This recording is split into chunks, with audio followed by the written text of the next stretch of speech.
I transmigrated into a sweet romance novel and successfully redeemed the tragic supporting female character. Just when I was ready to leave this world, the girl, Willow, suddenly confessed her love to me. I couldn't bear to see her return to those tearful, lonely days of her past. So I made the firm decision to stay. We fell in love like any ordinary couple. And under everyone's blessings, we stepped into marriage, until the day of the wedding. A child suddenly rushed into the venue. He shouted, "Willow is a heartbreaker. She'll betray you in the future. Don't marry her." I frowned in confusion and asked, "Who are you?" I said, "Willow is my wife. If you spread baseless rumors, don't blame me for being rude." But the boy's eyes turned red as he stared at me and said, word by word, "Dad, believe me, if you marry her, you'll never have peace for the rest of your life." Chapter 1. All the guests present froze. A few seconds later, their tense expressions turned into barely suppressed laughter. I'm 24 years old. The boy looks 14 or 15. How could I possibly be his father? Yet the boy seemed oblivious to the mocking glances around him. He kept staring at me with reddened eyes and said, "She's a two-timing manipulator who only sees you as a money-making tool. She tells you not to come home during the holidays, asking you to stay out and earn more.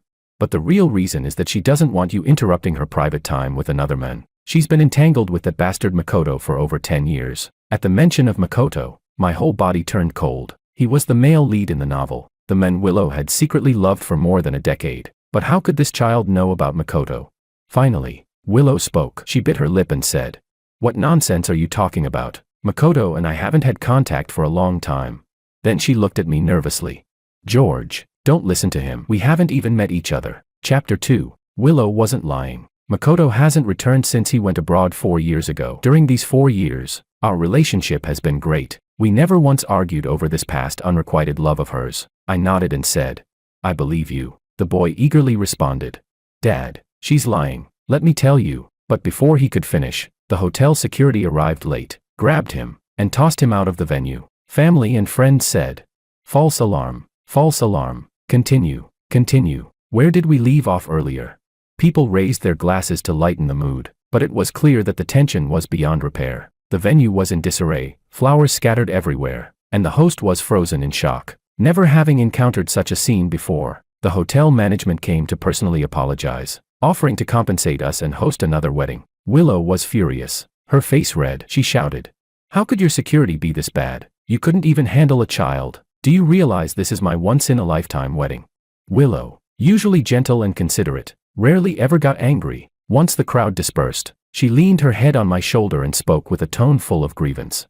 "Why aren't you saying anything? Aren't you angry?" How could I not be angry? But my emotions were a tangled mess, and I couldn't sort through them. I remembered that day, when the system said everything was over and I could go home, but my story with Willow would end there. The system asked, "Do you want to stay?" I answered, "Yeah." Willow said she likes me too. How should I put it? Before, when I read sweet romance novels with no side stories, I automatically imagined that the male and female leads would have a smooth life together. But now, someone suddenly barged in, telling me that the side stories were written, but the ending was a mess. I wasn't sure if it was true, but it felt as uncomfortable as if I had swallowed a fly. My mind was racing, and I couldn't sleep all night. Then, out of nowhere, a figure slipped into my arms. Willow, drowsy and cute, pouted, "Hubby, I'm so cold. Hug me." She fell asleep in my arms, peacefully. Listening to her steady breathing, I couldn't help but feel guilty. Willow has always been understanding whenever she was upset. I never had the chance to comfort her before she calmed herself down. Despite the huge disruption at the wedding, she didn't get angry at me but comforted me, telling me not to feel guilty, that this event wasn't something I could have foreseen. With that thought, I shook my head and pushed all the tangled thoughts out of my mind. Chapter 3. I took care of all the follow-up arrangements for the wedding. To make it up to her, I promised Willow that I would give her another grand, once-in-a-lifetime wedding. That night, as I returned with some friends along the mountain road and parked my motorcycle, I unexpectedly saw Andrew at a roadside barbecue stand, the very man who had crashed our wedding and claimed to be my son. For a moment, I wondered if he was like me, someone who had also entered this world from outside. But the system had once clearly stated, there can only be one outsider in each story. Andrew stared blankly at me for a long while before speaking. "This is the first time I've seen you like this." It was just my usual casual outfit, yet it seemed to stir up countless memories for him. He said, "You once told me that you used to ride motorcycles when you were young, but I never believed you. I always thought you were just bragging. After all, I'd never seen you have any real hobbies. You were either working overtime or away on business trips, never resting, never slowing down. You hated anything risky, always saying, "A wise man does not stand beneath a crumbling wall." He sighed deeply. You used to go fishing in your spare time, but one day, when you and Mom argued, she broke all your fishing rods, and you never went again. At most, you'd play games with your friends. Later, when Mom scolded your friends for taking up your rest time, you gave up even that. I smiled and said, "That's impossible. Willow isn't that kind of person. And besides, there's no way I'd ever accept that kind of life, working like a machine from dawn to dusk." He looked at me and asked, "And what kind of life do you have now?"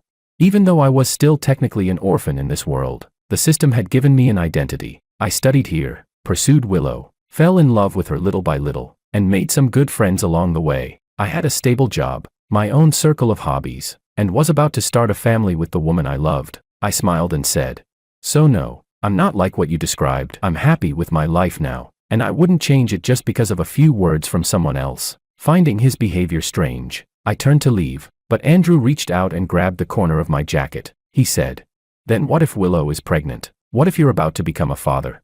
Chapter 4. I froze, studying Andrew's features closely for the first time. When he furrowed his brows, there really was a faint resemblance to me. That night, as Willow slid her fingers along the hem of her nightdress and leaned in close, sparks were about to ignite, but I found myself checking whether all the protection measures were in place. Willow frowned. "Honey, what are you doing?" I said.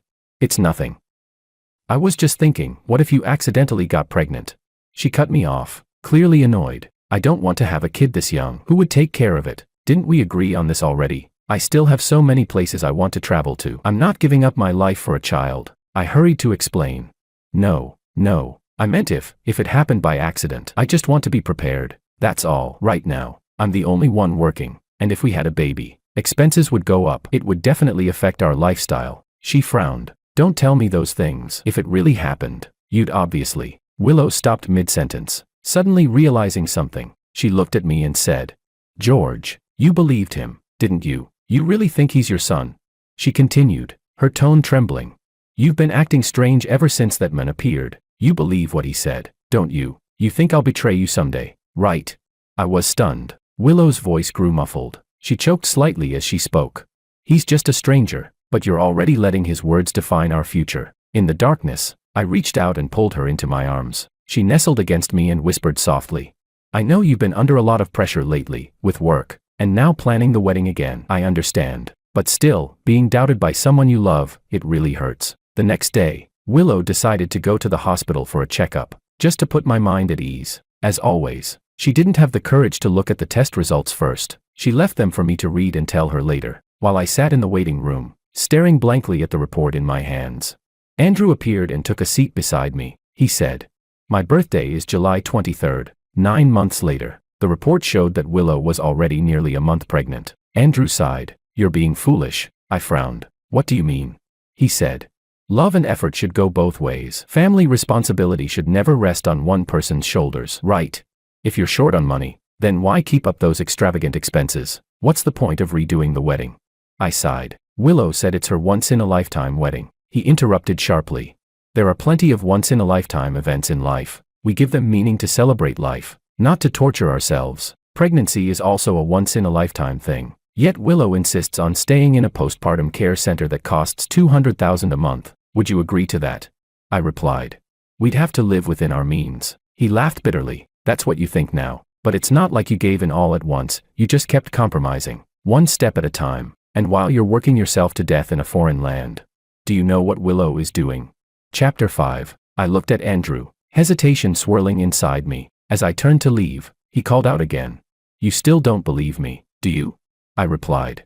"We're a couple, and we're about to get married. Having a child is the most natural thing in the world. As for what happens afterward, that can be worked out together. It doesn't necessarily have to end up the way he said." He said, "Then tell her she's not pregnant yet." After a short pause, Andrew closed his eyes and said softly, "Half a month later, tell her the truth then." I didn't understand what he meant by that, or why he said it. That night, Willow said her best friend needed to talk to her and grabbed her bag before heading out. I followed her. She hailed a cab, but instead of meeting her friend, the car stopped beside a restaurant. The next second, she pushed open the door and walked in, to sit across from someone I knew all too well, Makoto. Makoto reached out his hand. "Long time no see," he said with a polite smile. "I thought you wouldn't come." Chapter 6. It had been 4 years since they last saw each other. Yet Makoto was exactly as described in the novel, refined, courteous, and impeccably put together. Unconsciously, my hand clenched into a fist as I watched Willow's reaction. Her expression was cold and distant. She said flatly, "I forgot to mention it last time," completely ignoring the hand Makoto had extended toward her. Makoto awkwardly withdrew his hand. Willow continued, "I'm getting married." Her words came out fast, almost too quickly, and she instinctively reached into her purse. Her phone slipped for a second before she caught it tightly. Everything on the surface looked calm, but only I knew how much that small action betrayed her composure. "Married?" Makoto nodded slightly. "I heard. To George, right?" Willow pressed her lips together. "Yeah." She looked restless, as if she couldn't stand to stay another second. "I'm leaving. Maria's waiting for me." But Makoto suddenly grabbed her hand, his expression full of sorrow. "Willow," he said softly, "I know it's a bit too late for me to turn back now, but at least, can we still be friends? If it's okay with you, would you take a walk with me?"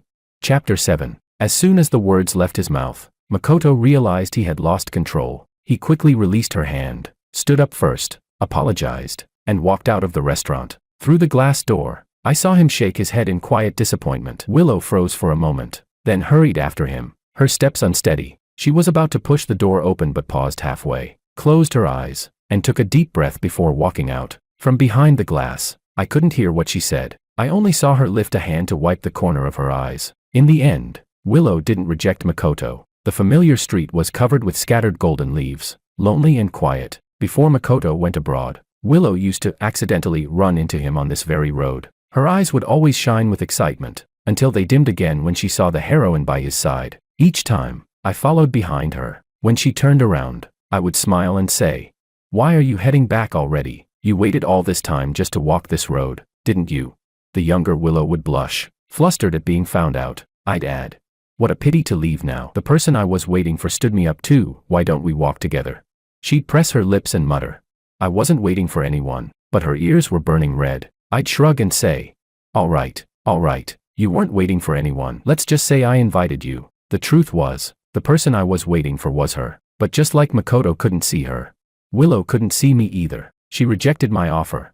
But that didn't stop us from becoming two lonely souls sharing the same road. After a few times, Willow finally snapped. She stopped, turned to me, and shouted, "I'll wait for him." "That's what I'm doing, waiting for him. Stop wasting your time." I looked straight at her and said calmly, "Then I'll wait for you." Willow froze, and so did I. Chapter 8. Actually, before I was brought into this world, I already loved Willow. So when I learned that my mission was to save her, I was happy. Every time, I thought, let Willow be a little happier, just a little happier. The first time we walked down the street together, neither of us spoke. The second, third, fourth time, we finally began walking side by side. Then came holding hands, kissing, and treating the fallen autumn leaves as our wedding veil. She had experienced so many regrets. I wanted to make up for each and every one of them. Someday, I thought, she'll finally see me, and when that day comes, I'll make sure she sees only me. A dry branch snapped underfoot with a crisp crack. I came back to my senses and stopped walking. Ahead of me, Willow and Makoto walked side by side in silence, their backs slowly fading from view at the end of the street. Chapter 9. When Willow came home, she was holding a box of strawberry cake. It was from that bakery we used to visit often, our favorite flavor. But ever since we moved, it was only me who would make the long drive just to bring it back for her. I took the box from her hands, studying her face carefully, and asked, "Where did you go?" She said, "A friend was feeling down. I stayed with her for a while." I smiled faintly. "So, this sad friend of yours drove all the way to the next city just to buy you this cake?" The air froze for a moment. Willow's expression stiffened. "What are you trying to say?" she asked. I just looked at her without answering. Perhaps it was my gaze, but Willow seemed to grow impatient under it. She snapped, "How long are you going to keep being paranoid over something so baseless?" My heart clenched painfully. I frowned and asked, slowly and clearly, "You didn't meet Makoto, did you?"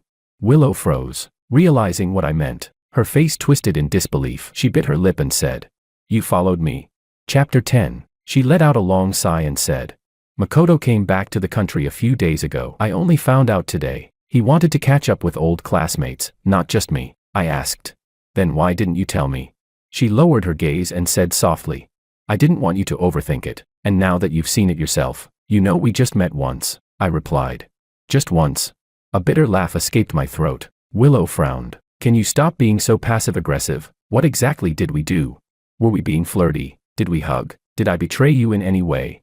No, they hadn't. They hadn't even held hands. From anyone else's perspective, it really was just one ordinary meeting. Maybe I was just being paranoid. After all, I'd seen Willow and Makoto interact before, even when they were still full of tension and unspoken feelings, and I was never like this, but this time felt different. I stared at her and said, "It's not the same," she asked.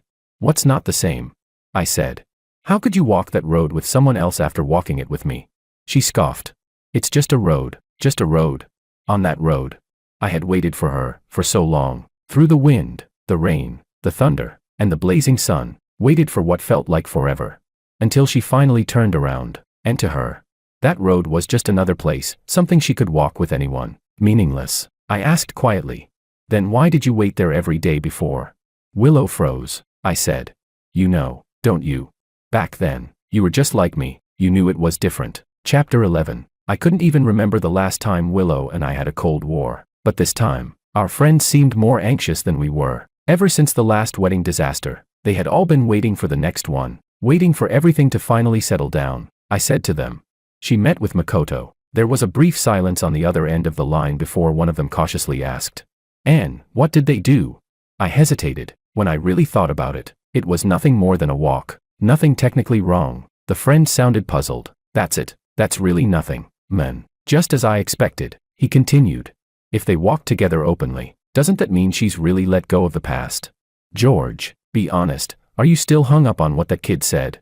"They told me to relax, to stop overthinking, that I was making a mountain out of a molehill, that I should focus on the good things instead." When it came to Willow and me, my friends always had endless stories to tell. The first Christmas Eve we spent together, Willow took an overnight train just to deliver me an apple of peace. That winter, she waited downstairs at my dorm early in the morning just so we could watch the first snowfall together. The wind was freezing. Her cheeks were flushed red, her breath turning into white mist. I rushed down, pulled her into my arms, and asked, "Willow, what are you doing here?"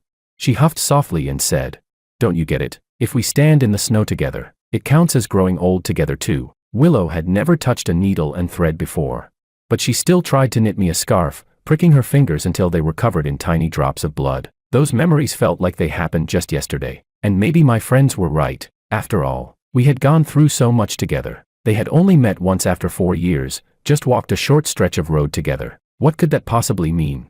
Chapter 12. I told Andrew about those old memories. I said, "Willow isn't someone who doesn't know how to give." That winter, Andrew cut me off immediately, rolling his eyes. "She stood for hours in the cold just to watch the first snow with you, right?" He went on. "And she knitted you matching scarves, huh? You two walked down the street wearing the same scarf and almost got hit by a car, right? She cooked for you, shared your hardships, right?" I was speechless. I said quietly, "But after we got married, we still loved each other, didn't we?" Andrew suddenly went silent, a rare thing for him. After a long pause, he said, "Come on, man, stop lying to yourself. You don't even need to say those words. I've heard my mom repeat them 1,000 times. What do you want me to tell you? That you were both in love, that your love was worth it? You're just trying to convince yourself that what you gave had meaning. But if it truly were equal, if it really was mutual, you wouldn't need to say it out loud." I realized my hand was trembling slightly. I asked, "Did I tell you about Willow's betrayal?" Andrew shook his head. "You never said anything bad about my mom, not once." Then he took out a piece of paper, wrote down a string of numbers, and slid it over to me. He said, "I saw it here." Chapter 13. On the slip of paper was an email address. I didn't log in to check it. I just ran my fingers over the string of characters that followed. The password, my moon. When I got home, there was an unfinished embroidery piece lying on the table. Willow had come back early. She was in the kitchen, wearing an apron, making soup for me. Willow knew I had stomach issues. Back when we were in college, she used to learn how to make soup in the dorm kitchen, and would bring it to me in a thermos. "You're home." She poked her head out of the kitchen. "Yeah." Willow brought out the steaming soup, stirring it slowly until it cooled to the perfect temperature. She asked, "You came back pretty late today. Did you go out drinking again? Do you feel unwell?" I shook my head. In the 4 years we'd been together, we had fought a few times, small and big arguments alike, but most of the time, we reconciled naturally. Just like now. She leaned softly against me and asked, "So, did you eat dinner outside?" Her head rested lightly on my chest, through the thin layers of our sweaters.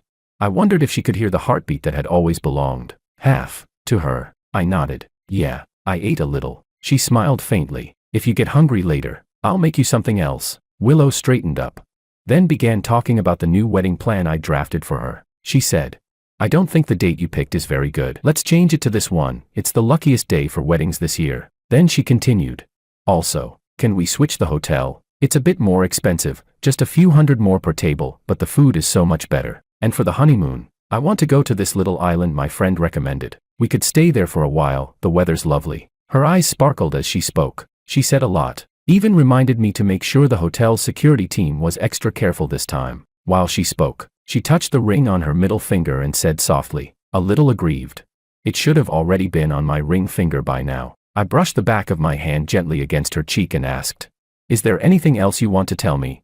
She lifted her gaze. I slightly lost and uncertain. I swallowed down the words that almost escaped my lips, forcing myself to stay calm. Then I asked again, quietly, "Is there? If there is, tell me now." Chapter 14. I wanted to have an honest talk with Willow. Even if she'd had countless moments of missing Makoto, as long as she told me, we could work through anything. But Willow only fixed her bright gaze on me and smiled lightly. "No, I know his appearance made you overthink. Last time was just a farewell. We won't be in contact anymore." I withdrew my hand and smiled. I didn't press further. In the final week, Willow went to see her best friend again. I logged into the email account Andrew had given me. This account wasn't linked to any of Willow's apps. There were hundreds of emails in the outbox, all to the same recipient. No name, just a contact note that was the moon emoji from the keyboard. They read, "Happy birthday. I hope you're happy every day. The mid-autumn moon is especially round this year. This song is exactly your style, quiet, with a light, breezy chorus. It's snowing, earlier than in past years. Embroidered moon, JPG. Crocheted scarf, JPG. They set off fireworks at Back Lake. It was so late someone complained. Your topic choice this time is unique." The speech went smoothly. "You took first place. Happy graduation." There were 2 unsent drafts, one titled, "I'm Getting Married," and another, a photo of the moon taken that night on Wutong Street, when he walked with her. None of the emails had been opened. Probably, after Makoto went abroad, he abandoned this outdated way of keeping in touch. Even without a single reply, Willow never forgot to send him festival blessings. And she never missed any milestone in his life. 4 whole years, the 4 years we were together. Chapter 15. Suddenly, a flood of moments came back to me. I remembered that early morning by Back Lake, the 2 of us talking. When I came back with my coat, I saw Willow typing a message. I said, "Why did security show up?" She said, "Illegal fireworks. That group got caught." I watched with interest as the guards chased them down on motorcycles, never wondering who Willow planned to share that funny scene with. I remembered the year she waited downstairs with a thermos for me. When I saw her, she was staring at her phone, lost in thought, and only snapped back when I touched her shoulder, then asked if my stomach still hurt. I said, "I drank too much yesterday. Usually it doesn't hurt. And after I started drinking your soup, I haven't felt uncomfortable at all." Relieved, Willow smiled and handed me a scarf. I saw the delicate little leaf at the end and exclaimed, "You knitted this?" When she nodded, I hugged her, excited, and kissed her. I remembered how, before one anniversary, we had a fight. We gave each other the silent treatment for nearly a week, both stubborn, neither sending a single text to give in. But in that time, Willow sent Makoto an email to congratulate him on winning a debate competition. Chapter 16. So many moments I once overlooked now made sense when I saw those emails. It turned out that the first scarf she knitted wasn't for me. Before she embroidered that leaf, she had first stitched a moon, the song she loved most. She hadn't shared it with me first. When she passed her postgraduate entrance exam, I wasn't the first one to know. Even on the very first day we got together, Willow deleted Makoto's contact from her messaging app. I never saw any trace of another man on her social media, yet she somehow knew exactly when Makoto competed, which projects he joined, what prizes he won, and she sent him her blessings every single time. I closed my eyes, trying to calm my breathing, but the anger inside me refused to fade. A sharp pain hit my stomach.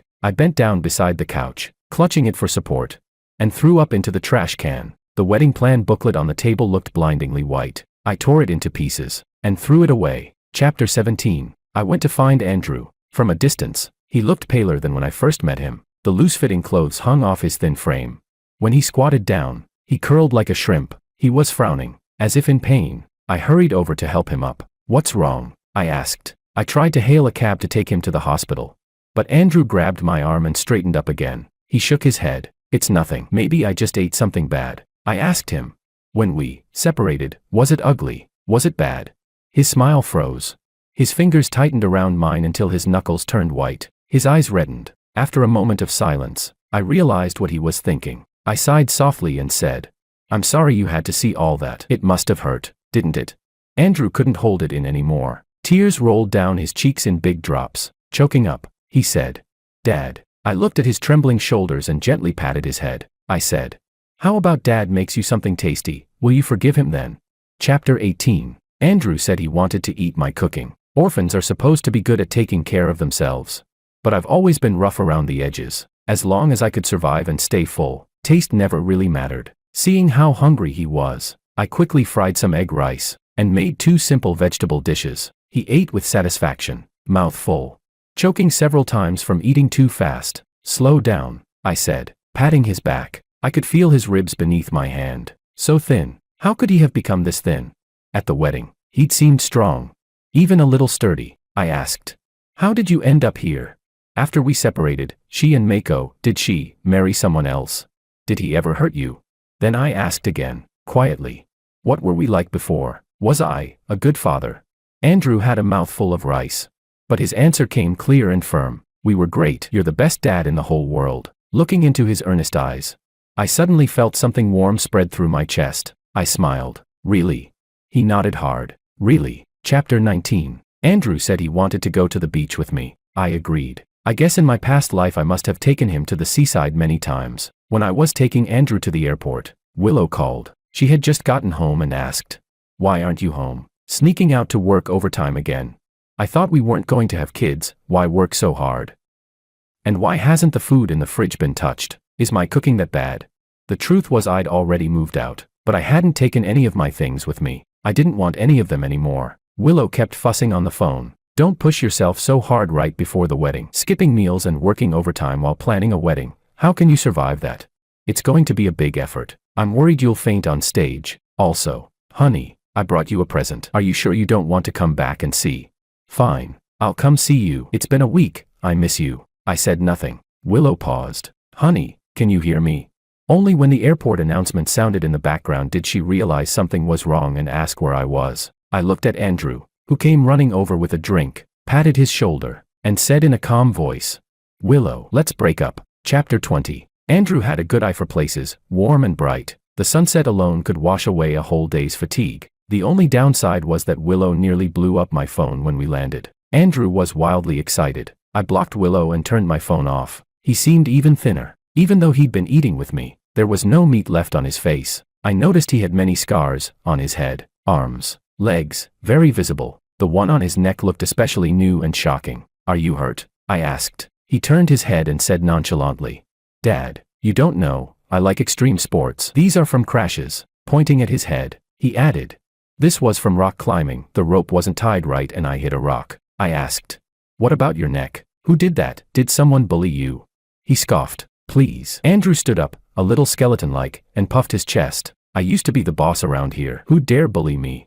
That one was from falling asleep in class. Head drooped, and my pen stabbed my neck. From Andrew's stories, he'd been a wild kid back then, and I was always the one to talk sense into him. He didn't want me staring at his scars. He ran off to build a sandcastle and played with the other children, then swindled some of their props and ran back to show me. He'd really been a ringleader of mischief. I rubbed my forehead in helplessness. Andrew built a big mound that I couldn't tell what it was. "What's that?" I asked. He dove into the sand and came back out grinning. "It's like I was born again," he said. I felt like I'd been struck by lightning. Frozen for a moment, I watched as Andrew's movements slowed. The sea breeze lifted his clothes. His pale face seemed to fade into the wind. He said, "Dad." Slowly he knelt before me. His voice was low but utterly earnest as he said, "Tell her the truth. Make her terminate the baby." Chapter 21. I helped him up and shook my head. I said, "He is you. If he's gone, what will I do when you're gone too?"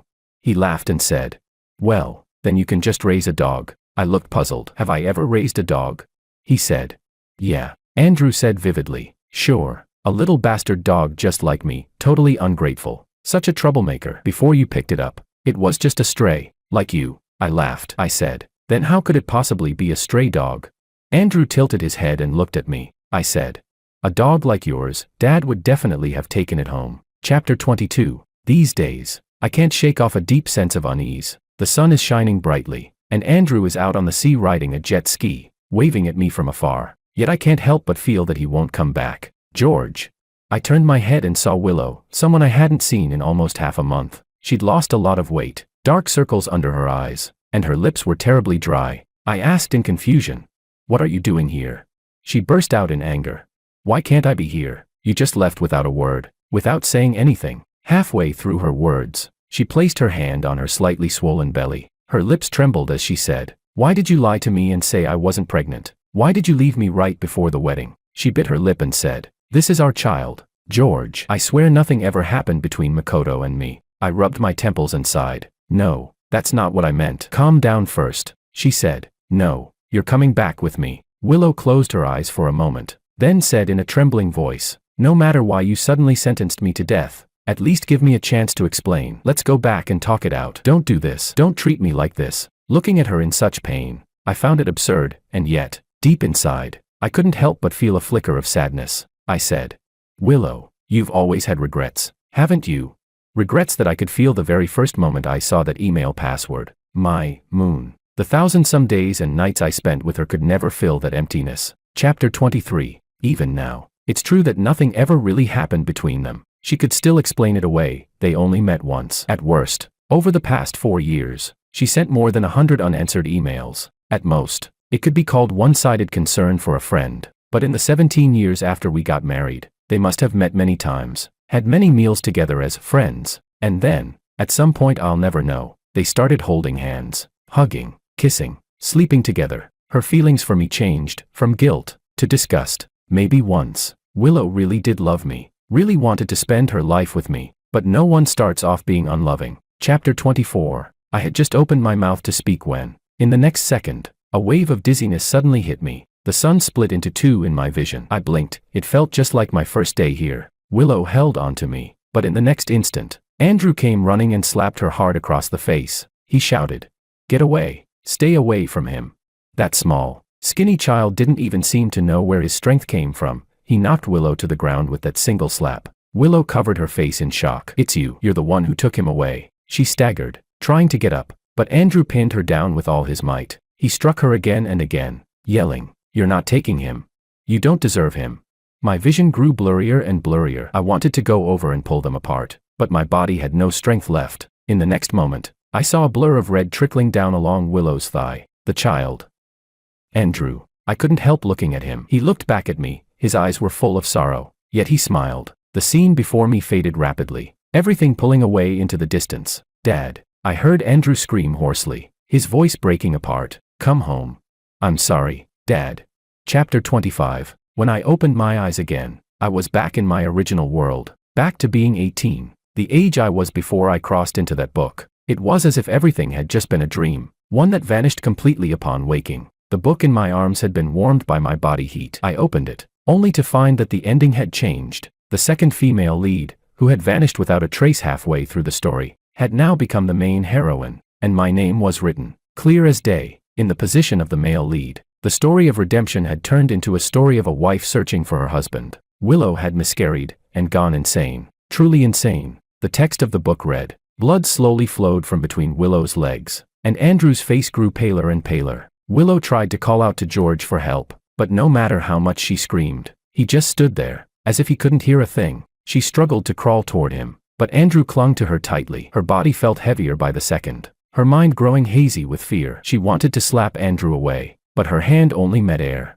Andrew was disappearing, melting into a pool of blood that slowly merged with the stains beneath him on the sand. In the end, like George, he was gone without a trace. Willow nearly drowned in the sea. After being rescued and taken to the hospital, she called the police. She said, "It was that lunatic you interrogated before. He's the one who took my husband, who caused my miscarriage, and now he's gone. Find him." "Why aren't you finding him?"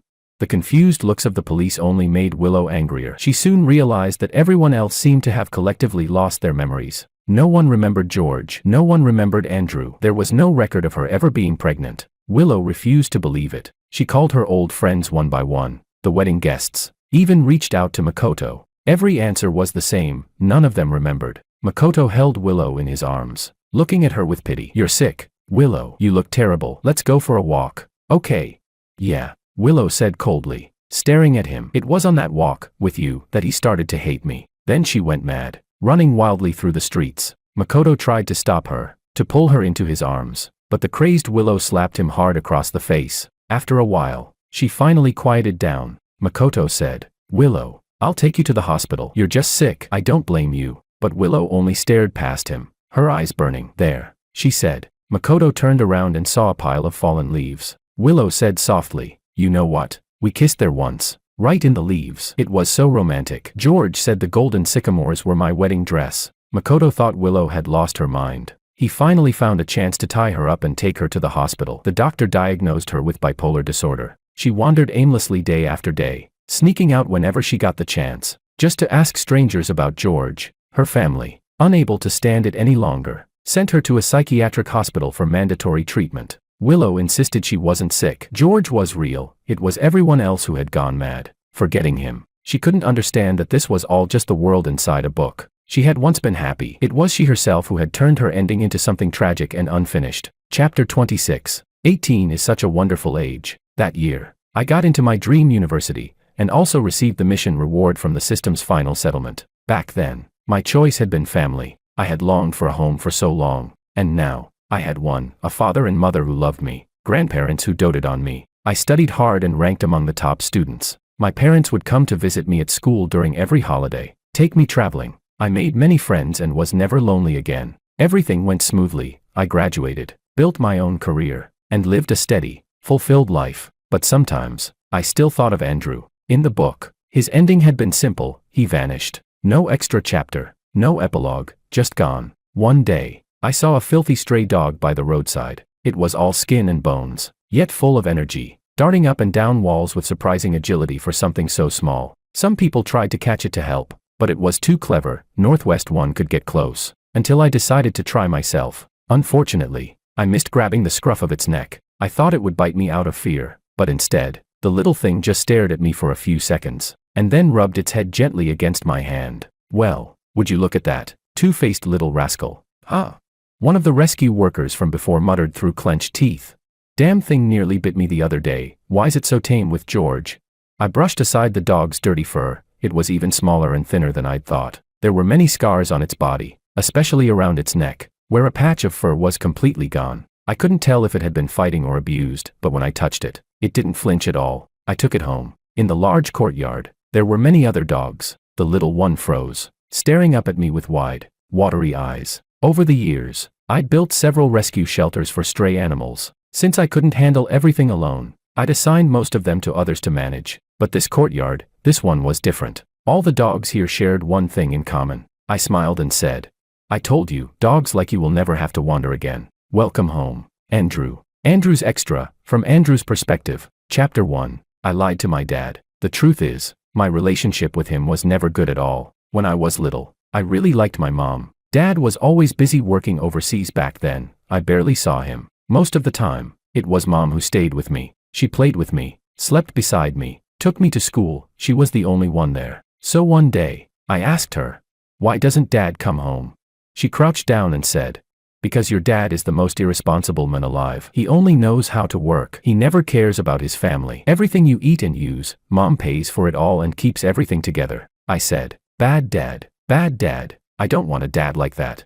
But the truth was, I didn't know. Dad hadn't abandoned us. He had given Mom all his salary cards and savings books. Everything we used at home, every expense, was paid with his earnings. Dad did spend time with me too, once, but I was too little then, and Mom always spoke badly of him at home. So whenever Dad tried to hold me, I would cry and hit him, screaming for him to go away. He stopped trying after a while. I don't remember any of that, though. In my memories, it was always Mom, the one who stayed by my side. When I grew older and Dad finally came back to the country, I started to hate him even more. He wouldn't let me eat candy, said it would rot my teeth. Wouldn't let me play games for too long, said it would hurt my eyes. I thought he barely spent any time with me, yet wanted to control everything I did. He had no special skills, no achievements, so who was he to lecture me? Then one day, while I was playing video games, he came over again and asked if I wanted to go fishing with him. That was when my rebellious phase exploded. I yelled. Can't you stop bothering me when I'm playing? You don't understand me at all. You don't know what I want. What I like, all you ever do is force me to do what you want. You're so annoying. What I didn't know was that the game console and all the games I played were secretly bought by him. He told me they were gifts from my uncle. Afraid that Mom would scold him for spending the money, Dad sighed and said, I just worry you'll get too lonely. Fishing can be fun, you might actually enjoy it. I snapped back. God, you're so naggy. If you like fishing so much, then go by yourself. No wonder Mom calls you useless, you can't even earn much, and you still love to boss people around. She was right, useless people are always the ones who lecture others the most. Chapter 2. Dad froze. He stayed silent for a long time before sighing softly. Every time I yelled at him, I actually regretted it afterward. But my teenage pride was stronger than my guilt. I just couldn't bring myself to apologize. Besides, I thought he wouldn't remember it anyway. Dad was always like that, so busy that nothing ever seemed to bother him. Even when Mom smashed all his fishing rods to pieces, he didn't get angry. He never said a bad word about her. All he ever said was, Your mom has a hard time taking care of you alone. It's normal for her to lose her temper sometimes. But Mom often told me how much she had sacrificed for this family. She would tell me about knitting scarves for Dad in winter, making soup for his stomach aches, staying with him through hard times, like a free maid. She said. I was tired of hearing it. So I said, if Dad's so terrible, then why don't you divorce him? Mom glared at me, snapping, if I divorced him, what would happen to you? Everything I do is for you. How can you say something so heartless? As for Dad, he had bought Mom plenty of luxury items over the years, but for himself, he barely spent a dime. I once asked him, you keep saying Mom's great, but I've never seen her buy you anything. He smiled and said, of course she has. She bought me a strawberry cake just the other day. Strawberry cake? Please. I'd have believed orange cake sooner. What kind of man gets happy over a strawberry cake? Was he sick or something?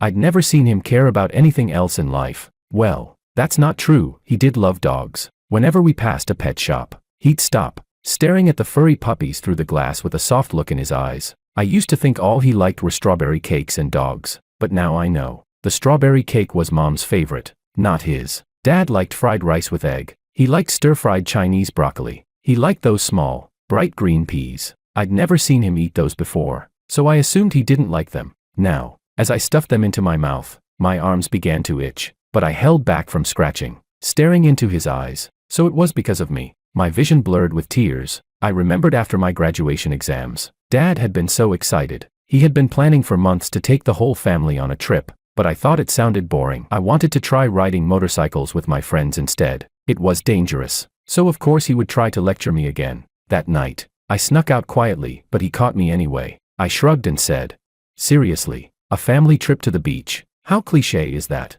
Fine, I'll go with you. All right, just stop trying to control me. I'm almost an adult, I want my freedom. He said.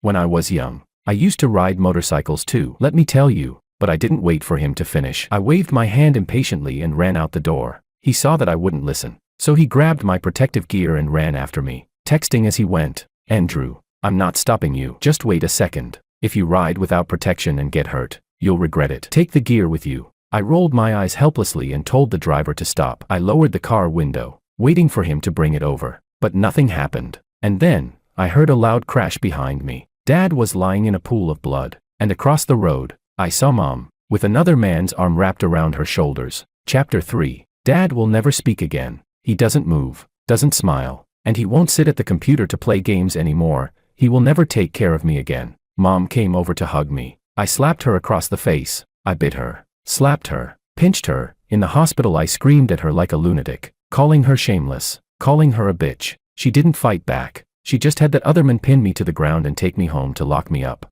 I couldn't go out, but the friends I had made before still came in handy. I got them to ambush Makoto for me. They sent me photos showing him beaten and bloody, but I still wasn't satisfied. I didn't just want this bastard to suffer, I wanted my mom to regret it. I hunted for evidence of their affair to expose later and ruin her reputation. I found an email address. My mom, love-struck and pleading with that man to love her. So cautious. She actually started meeting him not long after marrying my dad. At first they only met once. Later they met many times. I don't even know at which meeting they started sleeping together. I frantically copied all of it, but before I could spread it, they discovered me. Willow slapped me in front of Makoto. After my dad died, it was the first time she had hit me. I screamed at them.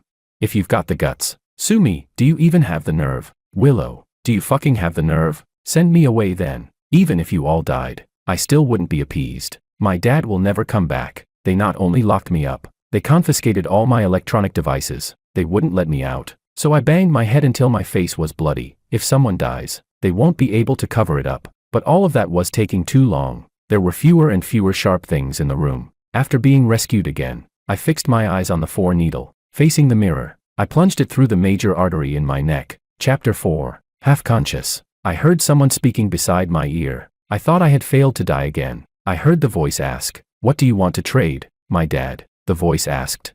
"Your dad?" "Oh, the one who came in over 20 years ago." I tried to persuade him not to stay. Otherwise, why do all sweet love stories end right when hearts finally connect? I said. "Dad," the voice asked.